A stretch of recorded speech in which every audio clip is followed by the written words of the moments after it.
Today I'm here to review ACDC's newest opus. I guess that's right here. Look at this. You got this holographic cover. I can't really show you because the computer screen's not allowing me, but it does one of these things where yep, there goes. There goes. It's one of those things we learned from ACDC is that their 40-year career that they have a similar sound. They say you can't teach an old dog new tricks, but I guess that's not entirely true, as Phil Rudd has proven with that whole attempted murder thing. You can teach him one new trick, just not a good one. Too soon, maybe? Do we care anymore? I don't know. Phil Rudd of ACDC, everyone, he's in trouble.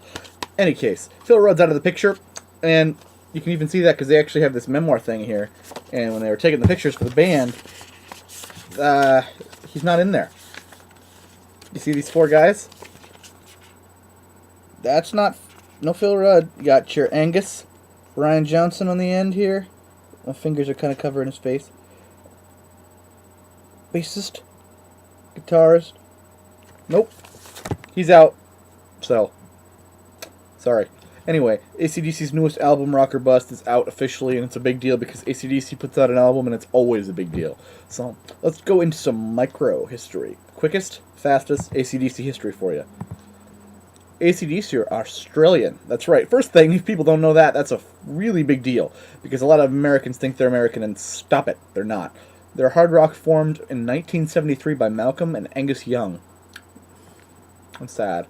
I know that it's really sad if you don't know Malcolm Young actually had to drop out of the band because of dementia this year.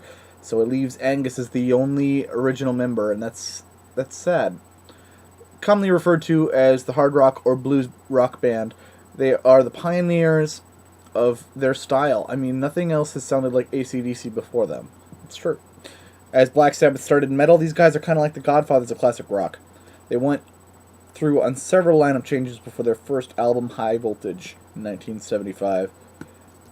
Malcolm and Angus Young were original members, the only original members left in the band. Membership subsequently went to Mark Evans, who was replaced by Cliff Williams for their album Power Age. Within the months of recording Highway to Hell, lead singer and co-writer Bon Scott died on February 19, 1980 after a night of heavy alcohol consumption. The group considered disbanding, but they went through with the support of Scott's parents and decided to continue and set out finding a new vocalist. Very quickly, I might add. This album, The Forehand, came out in 1979, and the next one, Back in Black, would come out a year later in 1980. So they replaced the singer very quickly. Bon Scott was replaced by ex-Gordy singer Brian Johnson. He was the first name on the list because originally Bon Scott said he was a fan of Brian Johnson's old school rock and roll voice, so his was the first audition, and eventually he was the new singer. Back in Black came back and was made as a tribute to Bon Scott. The album launched to new heights of success and became their best all-time seller, selling 10,000 copies a day in the first week. The band's next album, For Those About to Rock, We Salute You, is the first album to reach #1 in the United States. ACDC declined in popularity soon after drummer Phil Rudd was fired in 1983. Phil Rudd, we're talking about you again. He was replaced by Simon Wright. The band experienced a resurgence in the early 90s with the Razor's Edge, Thunderstruck, everybody. Phil Rudd returned in 1994 after Chris Slade, who was with the band from 1989 to 1994, was asked to leave in favor of him and contribute to the band's 1995 album Ballbreaker. Since then, the band's lineup has remained the same until Malcolm Young's retirement in 2014, and of course, we have no idea what's happening with Phil Rudd. Stiff Upper Lip was released in 2000, received okay by critics. The band's studio album Black Ice was released on October 20th, 2008, and was the second highest selling album of that year.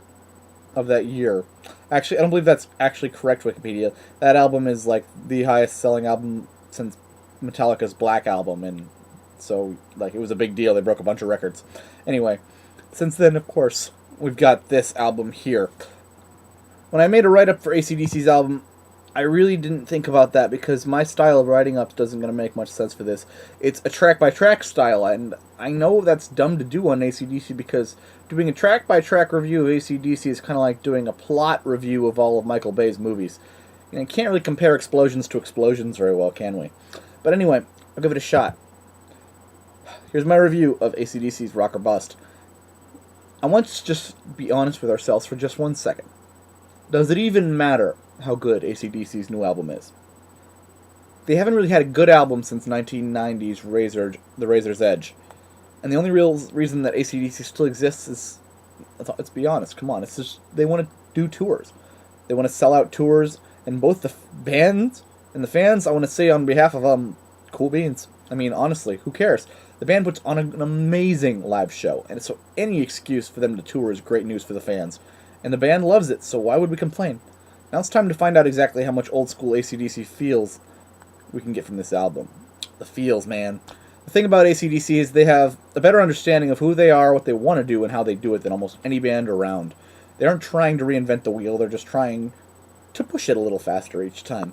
They may not achieve that same speed as they used to, but they keep it moving. They live hard and they rock it out and they make money. That's all they really need to do, right?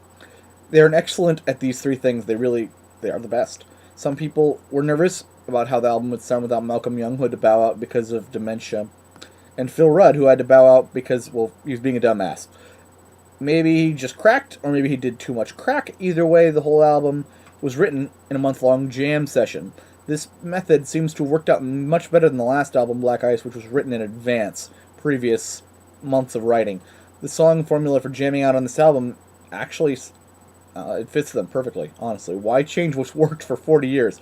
Reviewing this album, well, let's see what happens. Rock or Bust. The title track of this kicks off in a typical fashion. Huge riffs, steady drum beats, and lyrics about being ready to start up something big, which in this case I'm assuming is the start of the album. It'll probably also be the show opener because the coming tour, it makes sense. They play it close to the chest with a huge catchy chorus, Rock or Bust, while Angus Young does what he does best. Solos like he's gonna die tomorrow. It's a very solid track, and what do you expect? It's what they do. Play Ball may have been the worst music video I've seen in ever, but that's okay because the song itself is actually a really good one and one of the best on the album.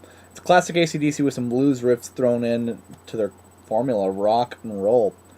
Rock the Blues Away slows things down a little bit, tiny bit. Not too much though. It sounds much more classic rock with some almost like 50 styles thrown in a little bit. But it's pretty much Brian Johnson describing his day in the lyrics. Listen to it. It seriously is. I'll get up for breakfast. Not really, because he doesn't get up for breakfast. He's Brian Johnson. He does cooler things. But who cares? It was a fun day to listen to. Misadventure is the next track, and it's the closest thing we get to a classic hit after making, AC/DC from the past. This song is great, honestly. It shouldn't be overlooked, even by the old school fans. It's got, I don't know what it is, because you can't really describe an old AC/DC hit except for the fact that they're bombastic and in your face, and they're fun to sing along to, and it has everything that it should be. It could have been a hit in the 80s. This is a highlight. Dogs of War. This starts slowly with a classic fade into the chorus with the simple Dogs of War, Soldier of Fortune in the background. That's pretty much it. The rest of it doesn't stick out too much, but it fits into the album fine.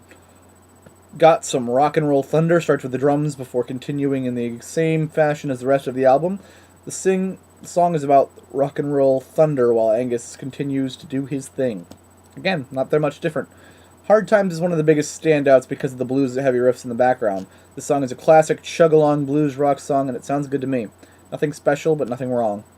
Baptisms of Fire changes the pace up, doubles the speed a little, but for the first time there's actually a change, and the rest is self-explanatory. Then we get to Song 9. This is my favorite song on the album, and let me tell you why it sticks out to me. The first thing you hear is Mistress, Mistress, all day long, screamed out, almost like in a Zeppelin style bust before the giant riff comes in. He bellows it like nothing before, and the riff comes in. It's, honestly, it's like an opening to a classic Zeppelin song. It's amazing. I don't know where this song comes from the rest of the album, but I love it. It's great. The song is amazing. Why did this not happen more often? Their style of playing could be done for the rest of the album, and I would be so happy. If there was one that needed to be a single, it's this one. Honestly, the most raw and real AC/DC song I've heard in a long time. Sweet Candy opens up with noodling on the guitar before they jumping into a big riff. The song goes back to standard AC/DC, fair old-fashioned stripper rock songs. The fun stuff. Emotion Control is the closing song on the album. It sees Angus blues noodling around with no direction, just kind of ambling and playing riffs like he does, and it works out well. The album ends exactly where it started. This album does a good job in selling itself. because it rocks out much better than the last album, and maybe it's because of the writing in this. An advanced thing didn't happen. They just jammed it out and let it flow through them like the rock gods they are. It's not as good as the old stuff, but seriously? Really? Does that even need to be said?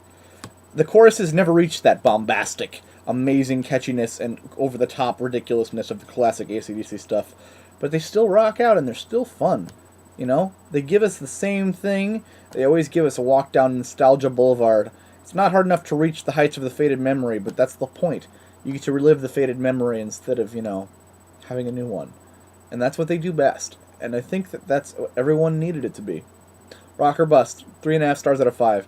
Check out Rock or Bust, Play Ball, Misadventure, and seriously, rock the house. Check it out. Alright, thanks for listening. I'll be back.